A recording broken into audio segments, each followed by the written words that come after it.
Como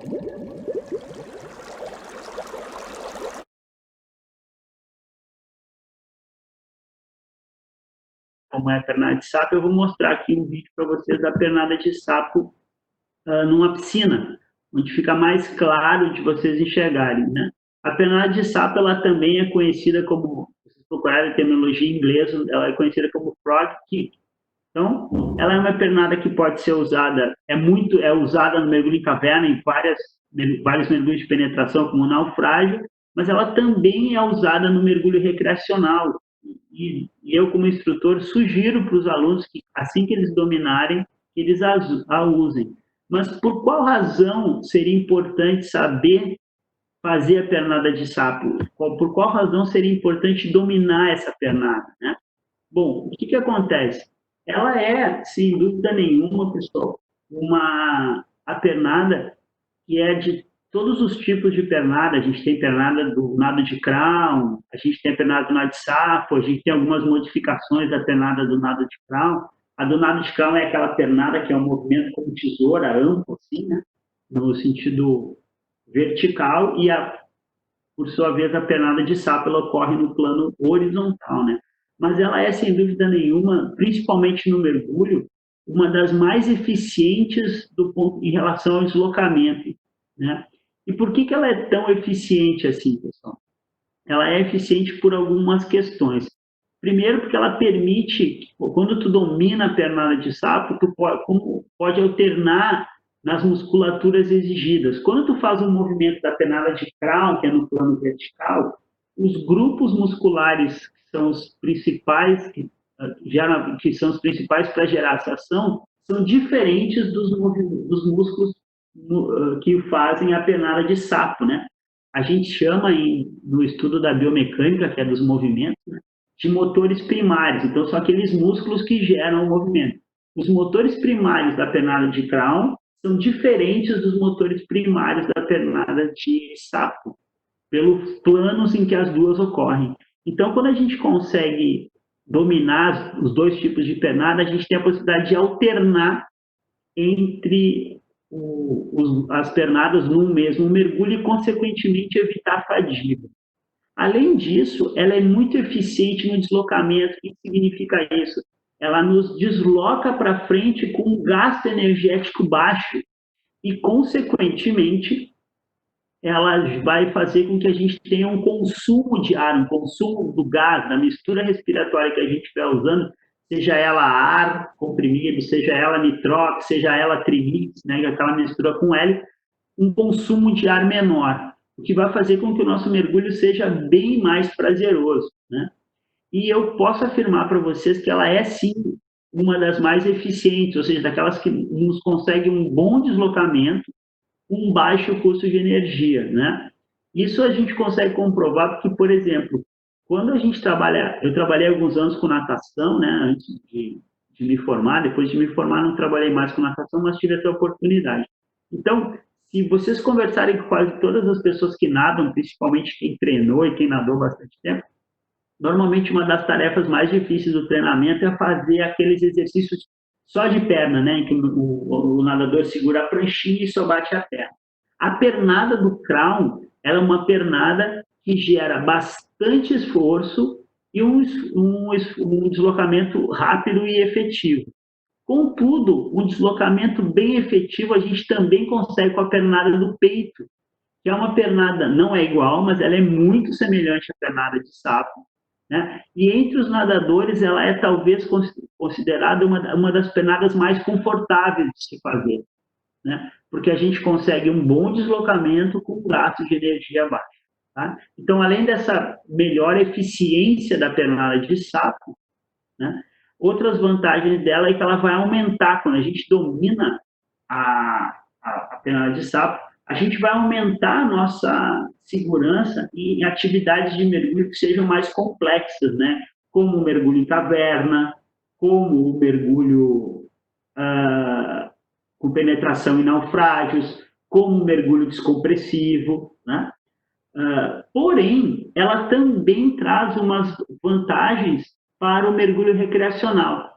mesmo em ambientes mais simples, como, por exemplo, o ambiente de um recife de coral na faixa aí dos 10 aos 15 metros, tá? No Caribe, né, como Bonaire, Nassau e outros lugares, onde é um mergulho bastante tranquilo, né?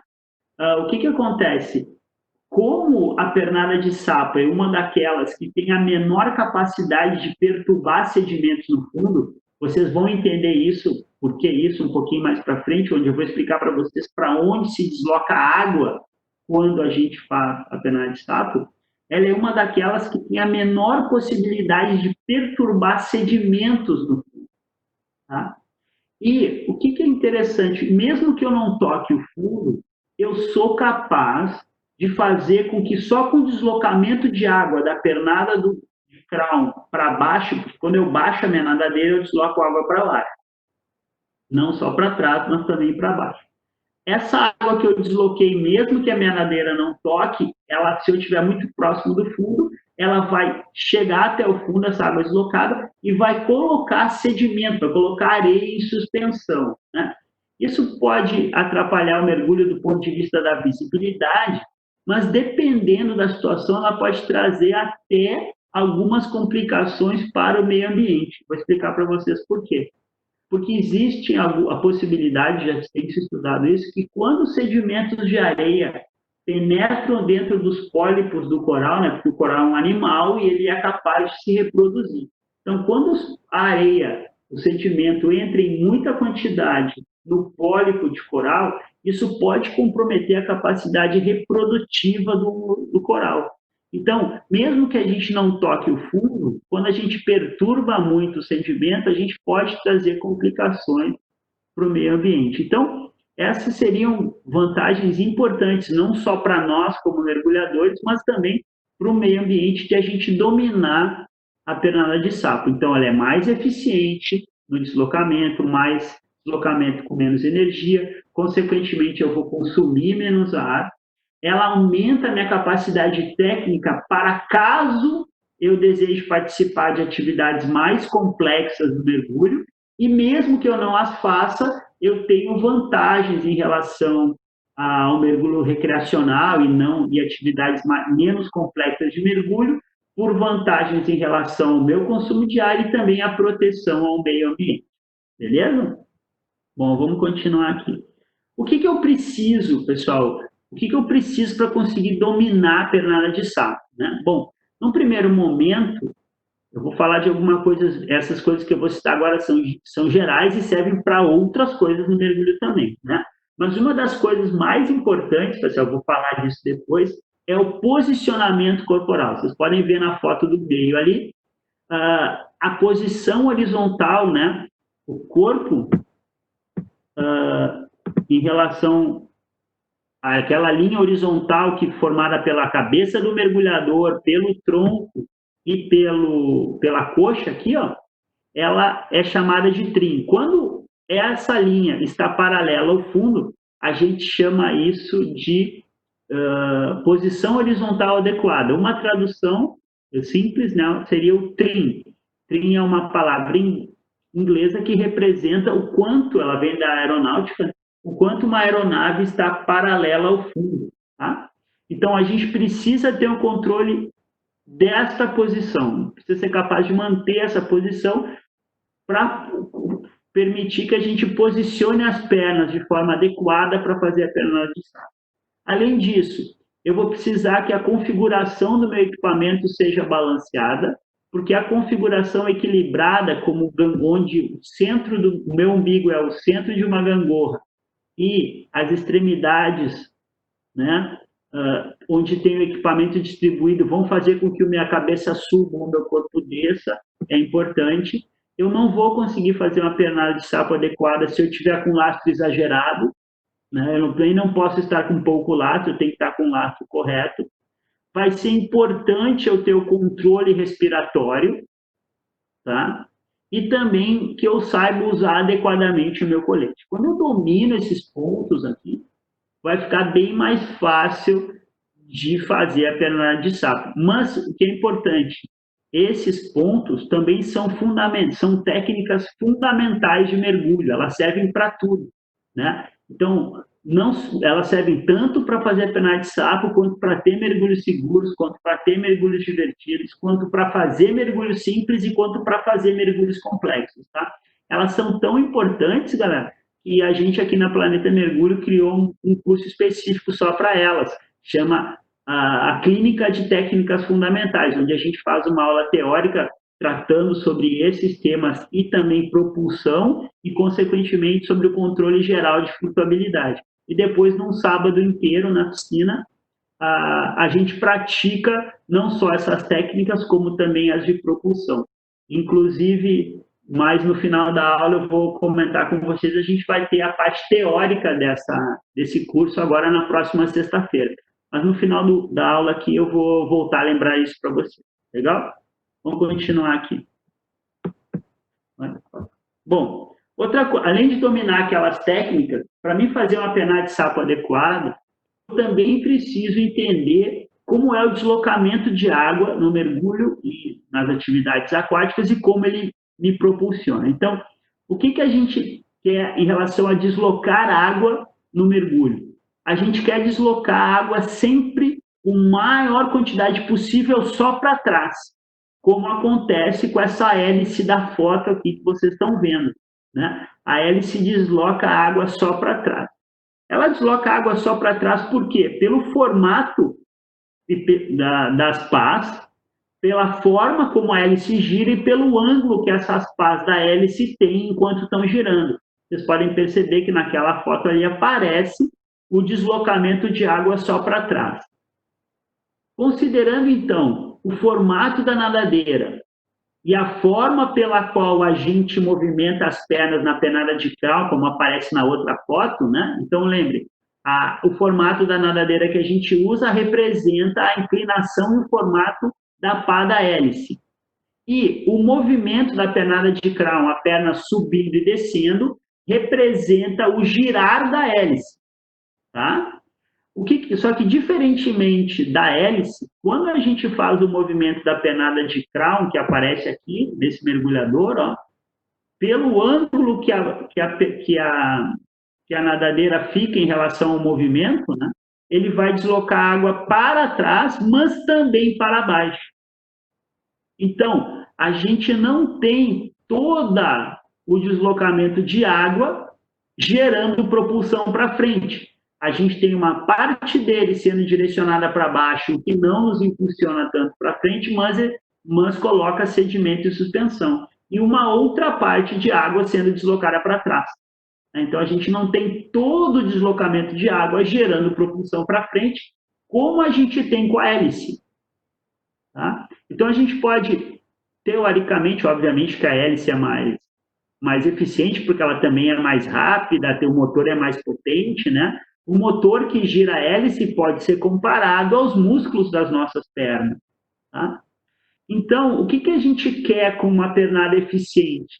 A gente quer fazer com que, sem uma exigência tão grande do motor, nesse caso são os nossos músculos, a gente gere um bom deslocamento de água para trás. Porque quanto mais água a gente deslocar para trás com menos esforço, mais a gente vai deslocar para frente, certo? E é isso que a gente busca com a pernada de sapo, deslocar a maior quantidade possível de água para trás, com pouco esforço da musculatura, para que a gente se desloque para frente. Tá legal? Bom, tem um ponto, pessoal, que é fundamental para a pernada de sapo. E, às vezes, isso, quando o mergulhador não consegue ver esse ponto, não consegue entender, fica um pouco mais difícil de acertar a pernada de sapo. Quando o mergulhador se dá conta do que eu vou explicar agora, fica mais claro como eu preciso posicionar a minha nadadeira para conseguir executar corretamente a pernada de sapo, tá? E aí eu gosto muito da analogia do remo. Remo é uma atividade que eu tive a oportunidade de fazer na faculdade por um bom tempo, né? E é bem interessante, eu gosto dessa analogia.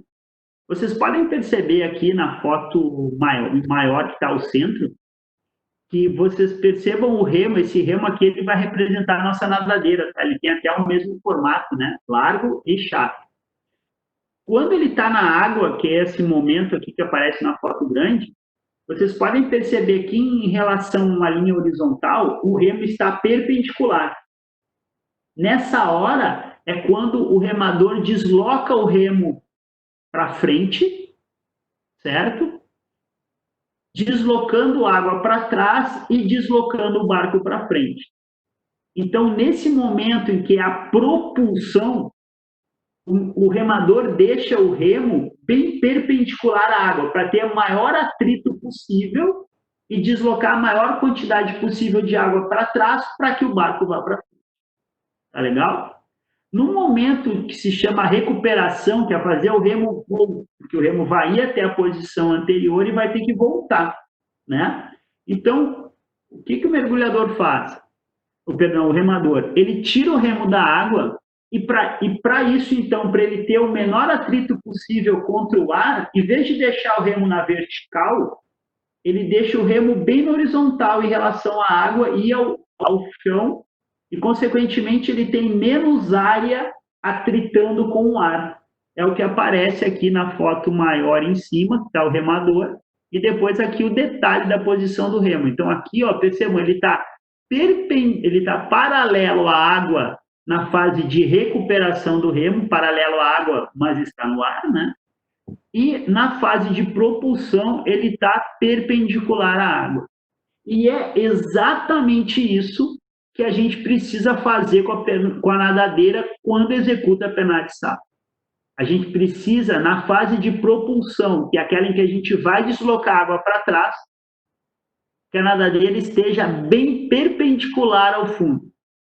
E na hora que a recuperação, quando a gente está posicionando a nadadeira e as pernas para começar a propulsão, eu preciso que a nadadeira esteja perpendicular, paralela ao fundo. Para quê? Para ela gerar o menor atrito possível. Tá? Então, na pernada de sapo, a fase de propulsão é quando o mergulhador fecha as pernas. Tá? E a fase de recuperação é quando o mergulhador separa as pernas. Certo? Depois vocês vão entender isso melhor.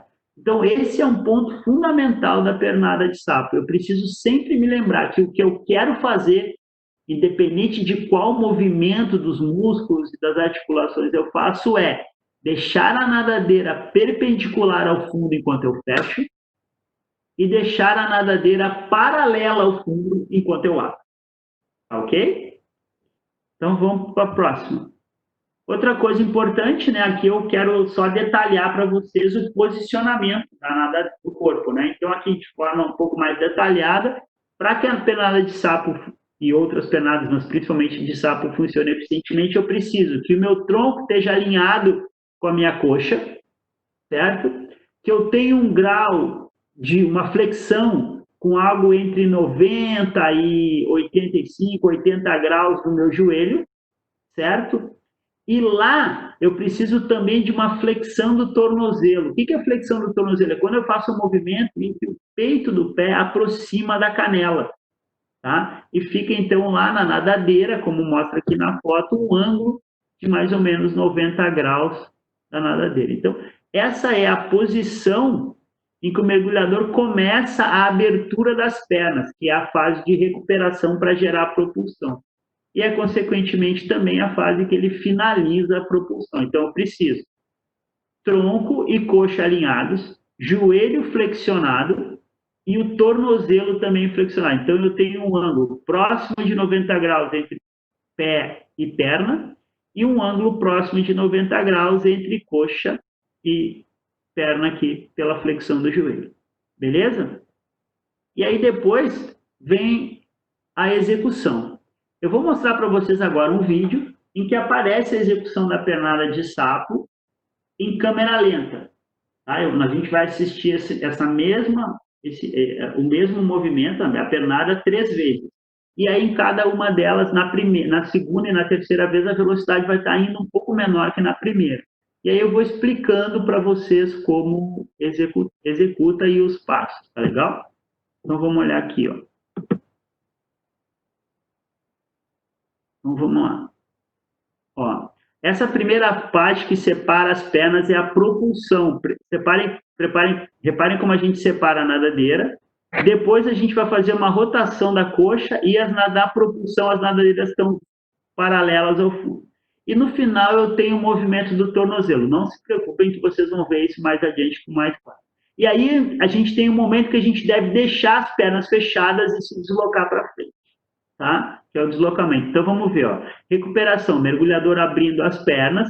Vocês vão perceber agora que ele aponta os joelhos para fora, pelo quadril, nadadeira fica perpendicular, ó, e aí vem a propulsão, movimento do tornozelo, ele mantém as pernas fechadas por um tempo para deslocar. Se a gente abrir as pernas logo em seguida, a gente não consegue deslocar, é como se a gente travasse o movimento. Então, ela tem 3 partes, ó, vamos ver mais uma vez. A recuperação em que o mergulhador abre as pernas, aí ele posiciona as nadadeiras na vertical, rodando as pernas, ele propulsiona, ó, e depois ele desloca com as pernas fechadas. Um dos equívocos mais comuns, pessoal, é o mergulhador, logo que terminou de fechar a perna, ele abrir a perna de novo, tá? Ele abre a perna de novo e acaba travando o movimento. Enquanto eu falo, eu vou botar de novo aqui para vocês verem, tá? Esse erro comum acontece quando o mergulhador tem pouco domínio do controle da flutuabilidade. É mais ou menos, a brincadeira que a gente faz é que nem um avião, tá? Por exemplo, a forma que o avião tem para se manter no ar é criar sustentação do ar com a asa, e ele faz isso mantendo as turbinas ligadas. Quando a turbina desliga, o avião vai perder sustentação e vai cair, certo? O mergulhador, quando ele está batendo a perna, fica mais fácil de ele controlar a flutuabilidade. Quando o mergulhador para de nadar, o controle da flutuabilidade se torna ainda mais exigente. Então, para ele conseguir ficar parado, o controle da flutuabilidade, que é o uso do colete, controle respiratório, lastro adequado, é ainda mais necessário. Então, o erro mais comum dos mergulhadores na perna de sapo é fazer os movimentos de propulsão e recuperação sem fazer o movimento de deslocamento, sem permitir o deslocamento com as pernas fechadas. Isso vai acontecer por quê? Por dificuldade de controlar a flutuabilidade, tá? Ok? Percebam aí, tem que ficar um tempinho com a perna fechada para o corpo deslocar. Beleza? Então tá. Agora, pessoal, vamos então ver detalhes dessa execução, tá?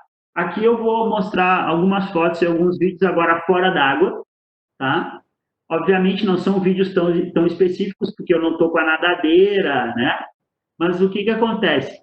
Essas fotos e esses vídeos que eu vou mostrar, eu acho importante usar, porque eu, mesmo não estando no ambiente de mergulho, fica mais fácil de vocês verem quais os movimentos articulares a gente precisa fazer, tá? Então, aqui vou só relembrar a posição, percebam então, ó, joelho, coxa e tronco alinhados, tá? A flexão do joelho aqui, ó, o ângulo do joelho aqui, e também o ângulo do tornozelo, beleza? O mesmo que eu descrevi para vocês lá na posição anterior, ok? Muito bem. Então, agora eu vou mostrar em câmera lenta para vocês a mesma execução que vocês viram na água ali do mergulhador. Vamos olhar aqui. Pô, sumiu meu coisinho. Sumiu meu mouse. Ah, achei. Vamos lá. Ó. Então, percebam aqui, ó. Então, aqui, a posição inicial, tá, pessoal? Obviamente, quando a gente faz fora d'água, manter as pernas, a coxa mais alta é mais difícil. Por isso, não só para praticar, como também para treinar as musculaturas, né? É bom usar a bola. Então, aqui, ó, a fase de recuperação em que eu afasto as pernas, a gente chama de abdução do quadril. Percebam que eu só abri as pernas sem mexer joelho e tornozelo. Aí, agora, aqui começa uma rotação do quadril, o joelho vai para fora e os tornozelos começam, depois mantém flexão, vou fechando a perna e no final eu estendo o tornozelo. É como se eu batesse palma com os pés, tá? E aí depois, então, vem a recuperação. Vamos ver de novo, ó. A abertura das pernas, ok? Aí eu vou rodar o quadril, vou girar o joelho para fora, é uma ação lá da musculatura do glúteo, tá? Eu não estendo o joelho, o meu pé só baixa um pouquinho, porque eu rodei o quadril, o tornozelo, peito do pé bem perto da canela e eu começo a fechar. Enquanto eu começo a fechar, eu começo a afastar o peito do pé da canela, que é a extensão do tornozelo, para finalizar a propulsão batendo a palma com a sola do pé. A pernada de sapo é uma pernada que tem muito movimento do tornozelo, tá? Agora vocês vão, agora vocês vão dar uma olhadinha no mesmo vídeo, no mesmo movimento, só que de costas agora.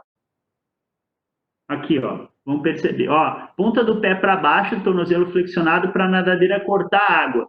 Estou abrindo a perna, fazendo a abdução, ó. Agora eu vou girar o joelho para fora, perceba, o calcanhar vai ficar para dentro. E agora, quando eu fiz isso, a nadadeira está bem perpendicular ao fundo. Eu começo a fechar a perna, vou fechando lá pelo quadril, ó, vou fechar aproximando os joelhos e o glúteo, agora o tornozelo, e no final eu toco ponta do pé com ponta do pé, ó, impulsionando a água para trás. E depois eu baixo a ponta do pé com extensão do tornozelo, para flexão do tornozelo, para posicionar a nadadeira para abrir de novo. Vamos ver de novo, ó.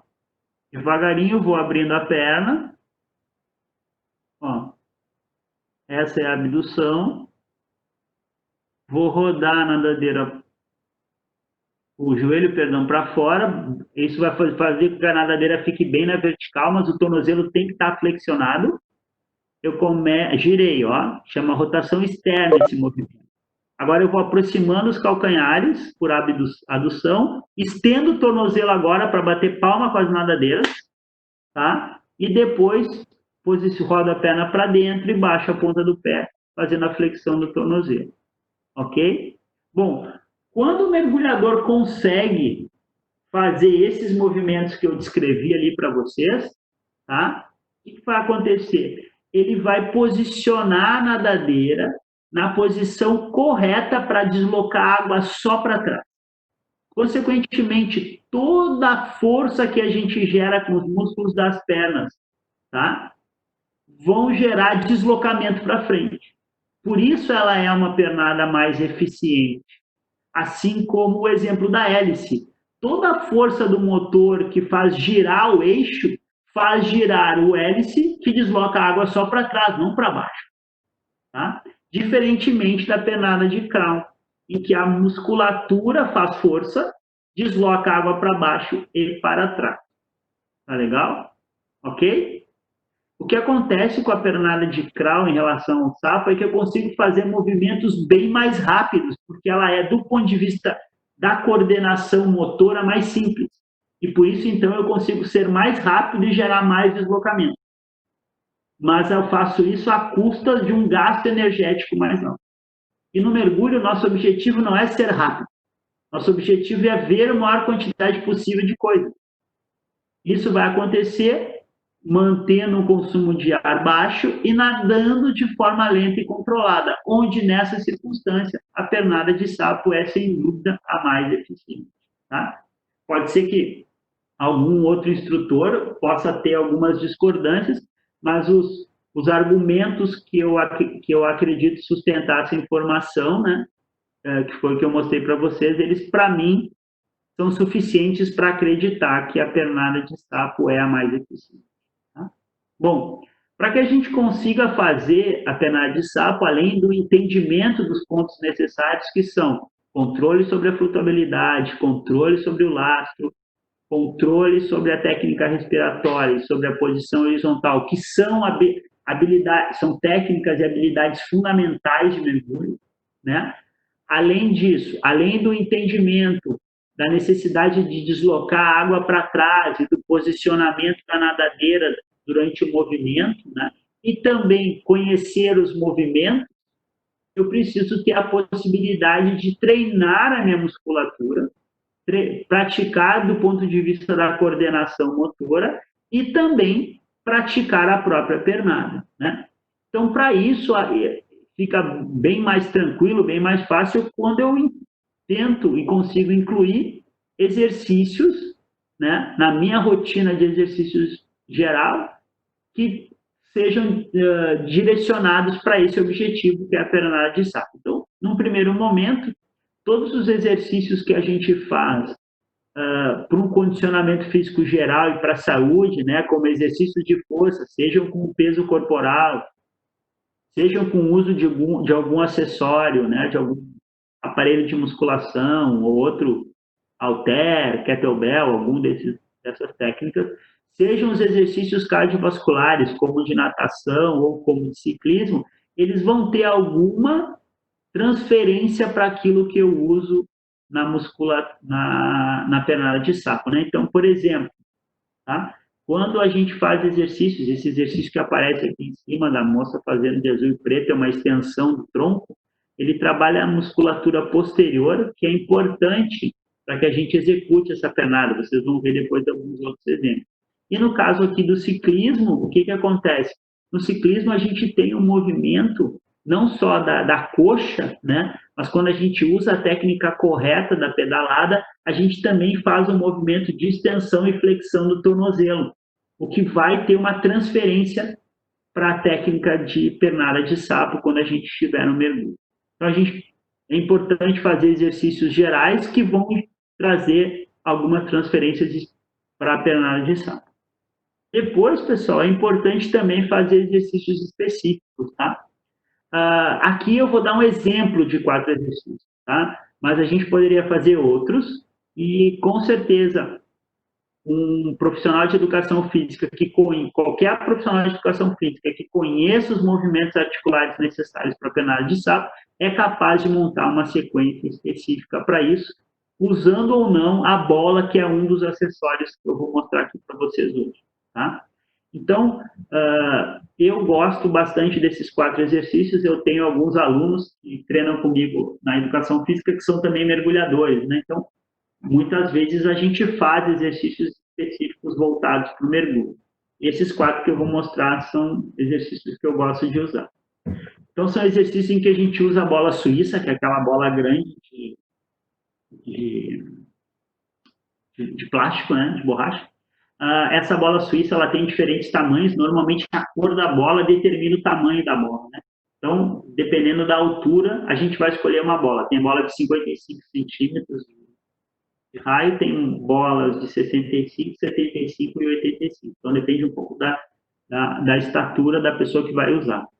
Esse primeiro exercício, ele não é um exercício de um movimento específico da pernada de sapo, mas ele é um exercício importante para treinar a musculatura posterior da coxa, treinar a musculatura do glúteo e treinar a musculatura paravertebral, que são os músculos da lombar e também os músculos que ficam intrínsecos nas vértebras, tá? Porque eles são importantes para manter a posição horizontal em que é necessária para a pernada de sapo. Então, esse exercício chama extensão do quadril. Então, dê uma olhadinha aqui, ó. A pessoa se posiciona sobre a bola, como eu mostrei, e sem dobrar os joelhos, ela faz uma elevação dos pés, ó, mantendo a extensão do joelho.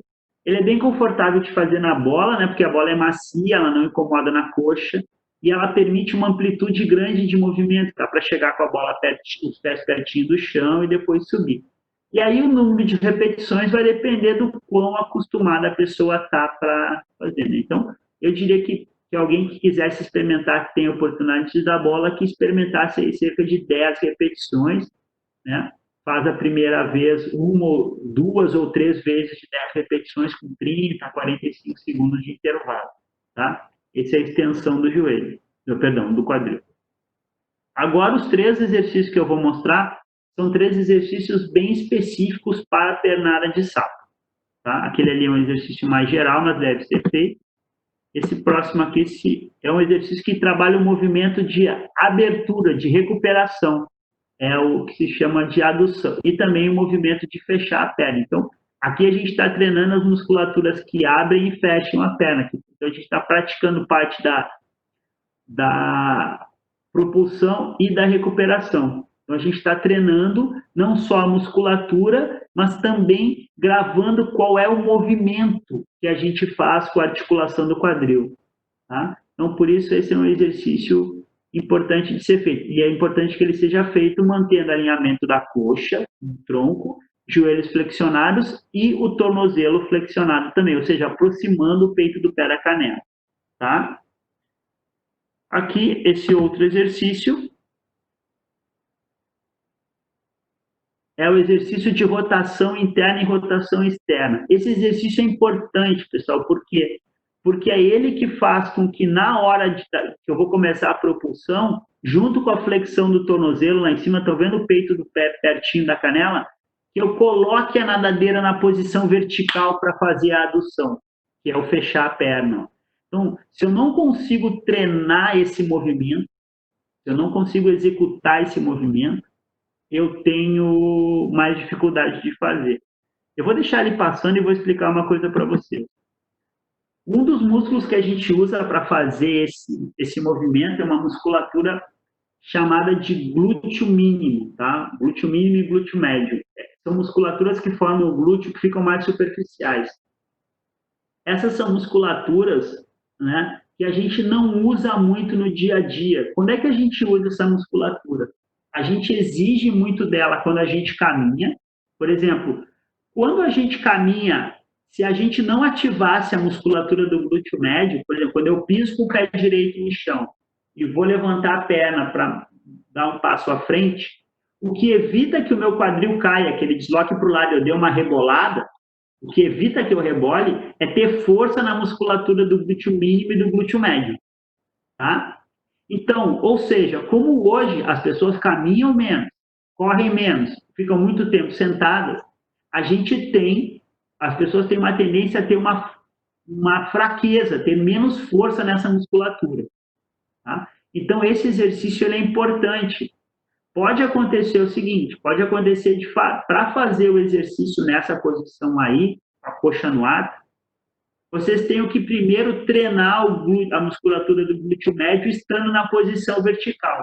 Mas vai ser importante vocês conversarem com a pessoa que orienta vocês em relação ao exercício para acertar esse posicionamento, tá? Então, essa é uma musculatura que as pessoas têm um pouco de falta de força e na minha experiência de ensinar a pernada de sapo, esse movimento é um dos mais difíceis e onde as pessoas têm mais dificuldade em acertar, tá? Por isso ele é importante.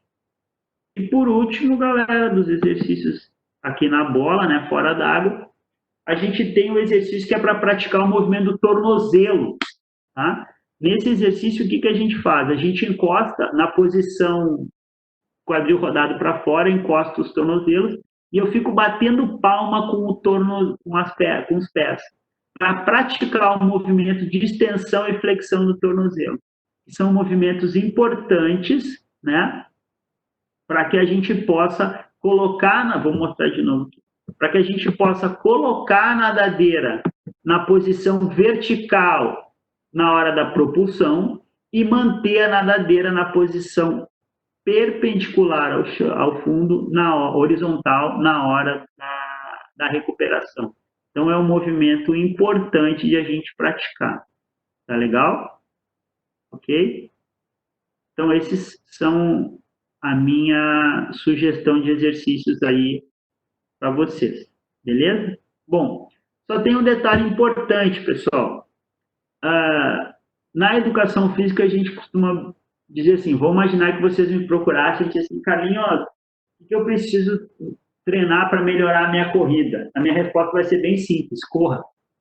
Tá? Ah, mas não, quem sabe eu faço musculação. Sim, a musculação é importante, ela vai te dar força, vai complementar, vai ser um treinamento acessório. Mas não adianta só fazer musculação. Para ser um melhor corredor, tem que correr mais. Certo? Bom, por que eu estou dizendo isso? Porque não vai adiantar, pessoal, a gente treinar os movimentos separadamente fora d'água, como eu mostrei na bola.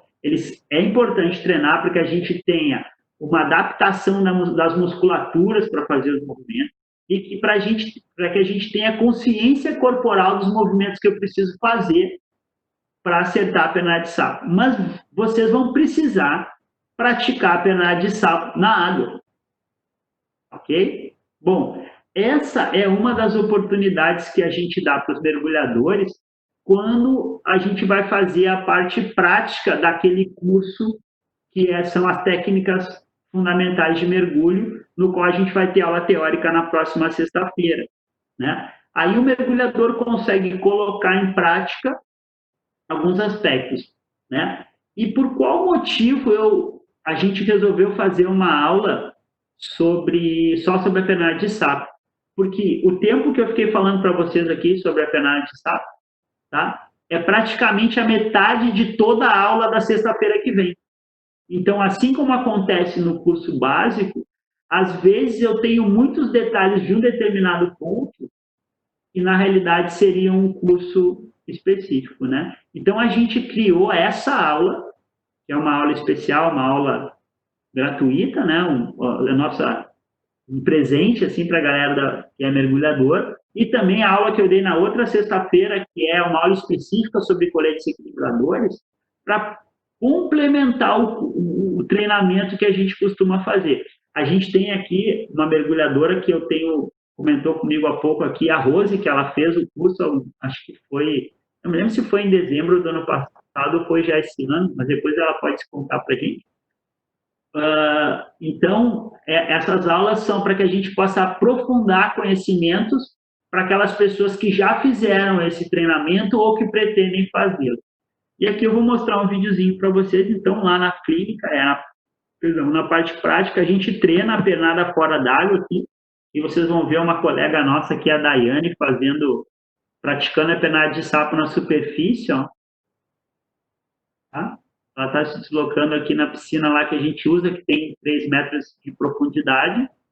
Tá ela e um outro colega ali fazendo, que ele é o Fernando, fazendo a prática. E depois, esse é um primeiro momento de treinamento, e depois, no segundo momento, os mergulhadores podem praticar a pernada no fundo, usando o cilindro, né? Usando a roupa de mergulho, tendo que controlar a flutuabilidade. Então, vamos ver se continua o vídeo aqui. Parou? Aqui o videozinho está meio curto, é só para mostrar aqui, para ilustrar para vocês o mergulhador praticando a pernada de sapo. Então, além dos exercícios gerais para a nossa saúde, de forma que é importante, além dos exercícios específicos para praticar a pernada de sapo, os movimentos, e treinar a musculatura específica. Acho que é importante que a gente pratique a pernada de sapo na água, né? E depois, então, para que a gente possa, em cada mergulho que a gente for fazer depois, sempre praticar um pouquinho mais, para que a gente aprimore e vá dominando cada vez mais a pernada. E a sugestão é que quando vocês estiverem mergulhando, né, como a gente faz isso com pelo menos mais uma pessoa, né, com a dupla, que vocês combinem com a dupla assim, eu estou praticando a pernada de sapo, poderia dar uma olhadinha para mim se eu estou fazendo direitinho, né? Outra dica importante para vocês verem se a pernada de sapo está legal, hoje é muito comum a gente ter GoPro, né? Um monte de gente tem GoPro, é uma câmera simples, aí é algo bastante comum entre os mergulhadores. Vocês podem pedir para o colega, além de vocês fazerem filme só da moreia, da raia, vocês podem pedir para o colega filmar vocês por alguns segundos ali, fazendo a pernada de sapo, para que depois vocês possam ver como estão fazendo. Beleza? Bom, pessoal, eu espero que as minhas informações tenham sido úteis, né? Agradeço aí a presença de todos, tá? E tô aberto aqui para tirar dúvidas, né? Para que vocês façam alguma sugestão, façam alguma crítica.